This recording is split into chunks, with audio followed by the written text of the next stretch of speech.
গভীর জঙ্গলে এক শান্ত পুকুরের ধারে বাস করত বড় একটি ব্যাঙ। তার দিন কাটত অলসভাবে, এক পাতা থেকে অন্য পাতায় লাফিয়ে আর পোকা ধরে। অন্যদিকে কাছেই এক বিশাল গাছের কোটরে থাকত চঞ্চল কাঠবিড়ালি। সে সারাদিন ব্যস্ত থাকত বাদাম আর ফল সংগ্রহে।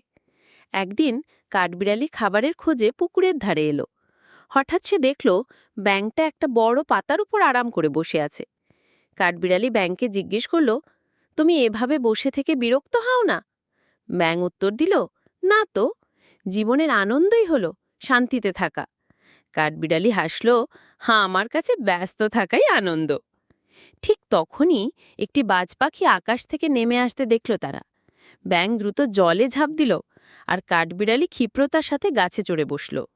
বিপদ কেটে গেলে দুজনেই বুঝল তাদের ভিন্ন জীবনযাপন পদ্ধতি তাদের বাঁচিয়েছে। সেদিন থেকে তারা একে অপরের জীবনযাত্রাকে সম্মান করতে শিখল।